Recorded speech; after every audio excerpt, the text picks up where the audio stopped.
Hello दोस्तों, मैं आपके लिए जीके के कुछ इम्पोर्टेंट क्वेश्चंस लेके आया हूँ जो आने वाले एग्ज़ाम्स में आने की पूरी संभावना है, चाहे वो डीएसएसबी का हो या एसएससी या रेलवे।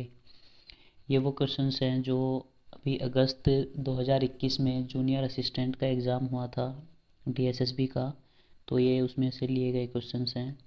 और अगर आपको वीडियो अच्छा लगे तो चैनल को सब्सक्राइब ज़रूर करना, क्योंकि आपको रोज़ ऐसे ही इम्पोर्टेंट क्वेश्चंस की वीडियो मिलेगी। चलिए देखते हैं पहला क्वेश्चन। केचुआ निम्नलिखित में से किस संघ से संबंधित है? इसका आंसर होगा एनेलिडा। जो आर.एच. विटेकर हैं उन्होंने सभी जीवों को 5 जगत में बांटा था: प्लांट, एनिमल, फंगी, प्रोटिस्टा और मोनेरा। तो जो केचुआ है वो एनिमल किंगडम का सदस्य है, और एनिमल किंगडम में भी अगर आपसे संघ पूछा जाए तो वो होगा एनेलिडा। और जो पोरेफेरा होता है, इसमें जो जीव होते हैं उनके बॉडी पर छोटे छोटे छेद मिलते हैं, तो जैसे कि ये बर्तन धोने वाला स्पंज आपने देखा हो। सेकंड क्वेश्चन, निम्नलिखित में से कौन मौद्रिक नीति का हिस्सा है? तो इसका आंसर होगा option A, cash reserve ratio. Cash reserve ratio जो है वो मौद्रिक नीति का हिस्सा है, और बाकी के जो तीनों ऑप्शन हैं ये जो फिस्कल पॉलिसी है ये उसके हिस्से होते हैं। देखते हैं नेक्स्ट क्वेश्चन। मध्य प्रदेश के निम्नलिखित लोक संगीत में से कौन सा जटिल शब्दों के साथ एक वीर गाथा गीत है? इसका आंसर होगा ऑप्शन बी, आल्हा।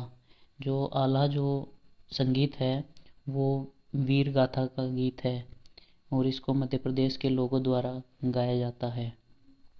ये देखते हैं नेक्स्ट क्वेश्चन। किस मुगल सम्राट का उत्तराधिकार जहांगीर द्वारा लिया गया था? मतलब इस क्वेश्चन में पूछना चाहता है कि जहांगीर जो है वो किसके बाद उन्होंने मुगल शासन काल संभाला था? तो इसका आंसर होगा ऑप्शन सी, अकबर। जहांगीर जो है अकबर के बाद मुगल शासक जो हैं वो गद्दी पर बैठे थे।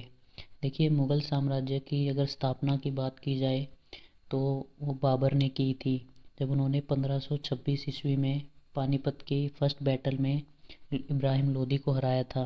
उसके बाद 1526 से 1530 तक बाबर का शासनकाल था। उसके बाद हुमायूं आए, उसके बाद अकबर ने 1556 ईस्वी से और 1605 ईस्वी तक शासनकाल संभाला था।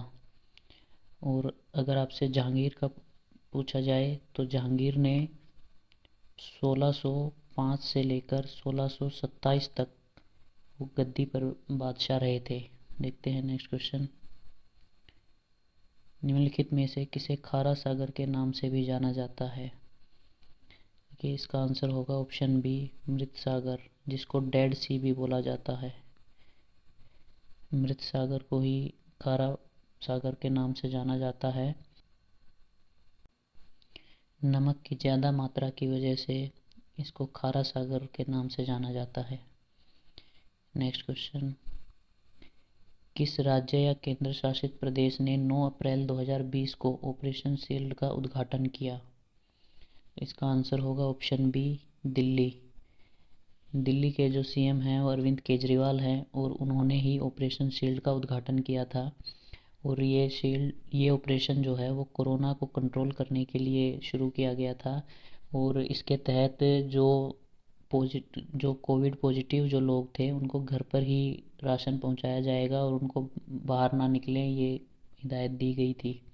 अगर आपसे दिल्ली के गवर्नर पूछे, जो लेफ्टिनेंट गवर्नर हैं वो है अनिल बैजल। नेक्स्ट क्वेश्चन, निम्नलिखित में से कौन सा जैविक प्राकृतिक संसाधन का उदाहरण है? तो इसका आंसर होगा ऑप्शन ए, कोयला। देखिए, कोयला है वही इन ऑप्शंस में जैविक प्राकृतिक संसाधन है, बाकी सब अजैविक हैं, चाहे वो सोना हो, चांदी हो या लोहा हो। नेक्स्ट क्वेश्चन, भारत में किस राज्य में छारी त्योहार मनाया जाता है? इसका आंसर होगा ऑप्शन सी, जम्मू कश्मीर। जम्मू कश्मीर में छारी त्यौहार मनाया जाता है। आपसे कश्मीर के अगर लेफ्टिनेंट गवर्नर पूछे तो उनका नाम है मनोज सिन्हा। और जम्मू की जो कैपिटल हैं वो 2 कैपिटल हैं, तो ये भी काफ़ी इंपॉर्टेंट क्वेश्चन हो सकता है आपके एग्ज़ाम के पॉइंट ऑफ व्यू से। जो विंटर कैपिटल है वो जम्मू है, और समर कैपिटल है श्रीनगर। देखते हैं नेक्स्ट क्वेश्चन। किस नदी को पहले सदानीरा नाम से जाना जाता था? इसका आंसर होगा गंडक। गंडक जो है वो नेपाल की एक बड़ी नदियों में से एक है और यह गंगा की सहायक नदी भी है। Next question. निम्नलिखित में से किसे दूरदृष्टि दोष के नाम से जाना जाता है? इसका आंसर होगा ऑप्शन बी, हाइपरमेट्रोपिया। इसमें क्या होता है कि आपको निकट की वस्तुएं स्पष्ट दिखाई नहीं देती हैं और इसके लिए आपको कॉन्वेक्स लेंस यानी कि उत्तल लेंस की आवश्यकता पड़ेगी। और जो मायोपिया है ये दूर की चीज़ों को देखने में इसमें दिक्कत होती है और इसके लिए कॉन्केव लेंस डॉक्टर आपको सजेस्ट करेंगे। Question number 11। कौन सी बैंक ने प्रथमा बैंक के नाम से भारत में पहला क्षेत्रीय ग्रामीण बैंक खोला? इसका आंसर होगा option D, syndicate bank. Syndicate bank ने पहला बैंक खोला था, क्षेत्रीय ग्रामीण बैंक जो है। और अगर आपसे पूछे कि इसका राष्ट्रीयकरण कब हुआ था तो 1969 में इंदिरा गांधी के शासन जब था उस टाइम पे हुआ था और इसका हेड ऑफिस मणिपाल में है। Next question. निम्नलिखित में से किस राज्य ने वैश्विक आलू सम्मेलन 2020 की मेज़बानी की? इसका आंसर होगा ऑप्शन ए, गुजरात। गुजरात के आपसे अगर सीएम पूछे तो वो हैं भूपेंद्र पटेल और गवर्नर हैं आचार्य देवव्रत। Next question. जल्दापाड़ा राष्ट्रीय उद्यान किस राज्य में स्थित है? इसका आंसर होगा ऑप्शन बी, पश्चिम बंगाल। पश्चिम बंगाल में जल्दापाड़ा राष्ट्रीय उद्यान है और पश्चिम बंगाल की सीएम ममता बनर्जी और governor Jagdeep Dhankhar. Next question. कौन सी बैंक कृषि के लिए ऋण प्रदान करने को अधिकृत है? मतलब इनमें से कौन सी बैंक है जो कृषि के लिए किसानों को लोन देती है? इसका आंसर होगा ऑप्शन डी, नाबार्ड। और नाबार्ड की अगर आपसे स्थापना पूछे तो ये 1982 में हुई थी। Next question. निम्नलिखित में से किसे हरमंदिर साहिब के नाम से जाना जाता है? इसका आंसर होगा ऑप्शन बी, स्वर्ण मंदिर। स्वर्ण मंदिर को ही हरमंदिर साहिब के नाम से जाना जाता है और यह पंजाब के अमृतसर में है। और आपसे पंजाब के सीएम पूछे तो वो होंगे चरणजीत सिंह चन्नी जो अभी बने हैं और गवर्नर होंगे बनवारी लाल पुरोहित। Next question. गुजरात के निम्नलिखित नृत्य रूपों में से कौन सा जानवरों के शिकार की सफलता के बाद मूल रूप से किया जाता है? इसका आंसर होगा ऑप्शन सी, सिद्धि धमाल। और ये जो डांस है ये अफ्रीका में भी किया जाता है। 1916 में लखनऊ समझौते पर किसके बीच हस्ताक्षर किए गए? इसका आंसर होगा ऑप्शन बी, भारतीय राष्ट्रीय कांग्रेस और मुस्लिम लीग। और जो कांग्रेस का जो अधिवेशन हुआ था उसके प्रेसिडेंट जो थे इस टाइम पे वो थे अंबिका चरण मजूमदार। Next question. सुब्रमण्यम चंद्रशेखर को 1983 में किस क्षेत्र में नोबेल पुरस्कार मिला था? इसका आंसर होगा ऑप्शन ए, भौतिकी। ये नोबेल पुरस्कार की शुरुआत सबसे पहले 1901 में हुई थी और यह 6 क्षेत्रों में दिया जाता है जो कि हैं physics, chemistry, medicine, literature, peace और इकोनॉमिक्स। Next question. किस वर्ष में संविधान सभा की अंतिम बैठक आयोजित की गई थी? इसका आंसर होगा 1950। 24 जनवरी 1950 को जो अंतिम बैठक हुई थी उसमें डॉक्टर राजेंद्र प्रसाद को भारत का प्रेसिडेंट चुना गया था। Next question. किसने नई दिल्ली में 7 अप्रैल 2020 को क्रम योद्धा ग्रंथ नामक पुस्तक को प्रकाशित किया? इसका आंसर होगा ऑप्शन सी, अमित शाह। जो हमारे देश के गृह मंत्री हैं अमित शाह, उन्होंने इस पुस्तक को प्रकाशित किया था। Question number 21। ऊबर कप किस खेल से संबंधित है? ऊबर कप बैडमिंटन से संबंधित है। और अगर आपसे पूछे कि सबसे ज़्यादा टाइटल किसके पास हैं तो वो है चाइना। और ऊबर कप की शुरुआत 1957 में हुई थी। Next question.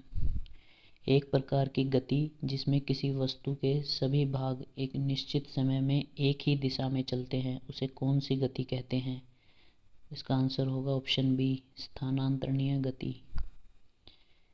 नेक्स्ट क्वेश्चन, भूमध्य सागर एक अंतर्महाद्वीपीय सागर है जो पश्चिम में डैश से लेकर पूर्व में एशिया महाद्वीप तक फैला हुआ है।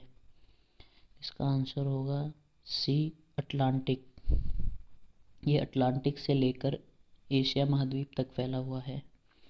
नेक्स्ट क्वेश्चन, निम्नलिखित में से कौन सी अर्थव्यवस्था की तरलता बनाए रखने के लिए आरबीआई द्वारा अपनाई गई विधि नहीं है? तो इसका आंसर होगा ऑप्शन डी, शेयरों की खरीद।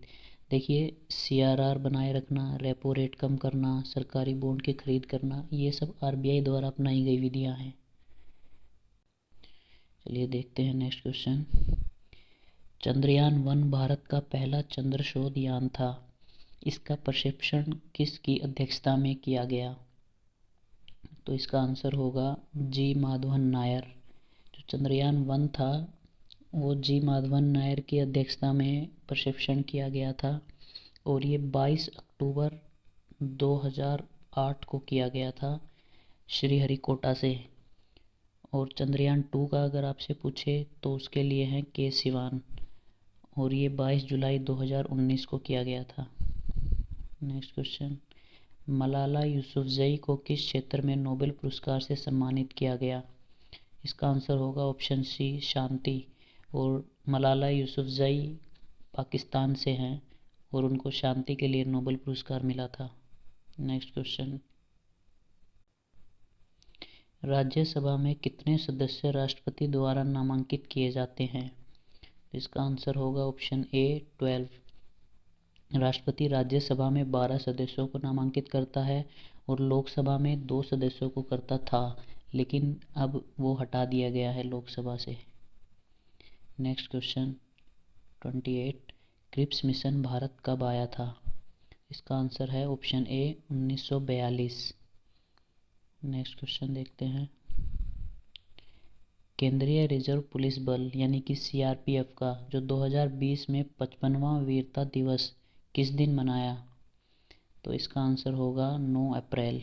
सीआरपीएफ अपना जो दिवस है, सीआरपीएफ का जो दिवस है वो हर साल 9 अप्रैल को मनाती है। नेक्स्ट क्वेश्चन, निम्नलिखित में से किसका अप्रैल 2020 तक सबसे अधिक ग्रैंड स्लैम जीतने का रिकॉर्ड है? तो इसका आंसर होगा ऑप्शन सी, रोजर फेडरर। कि अगर आपसे पूछा जाए कि रोजर फेडरर किस देश से हैं तो आपका आंसर होगा स्विट्जरलैंड। और नोवाक जोकोविच का पूछा जाए तो होगा सर्बिया। और अगर राफेल नडाल का पूछे तो राफेल नडाल हैं स्पेन से। चलिए, थैंक यू फॉर वॉचिंग।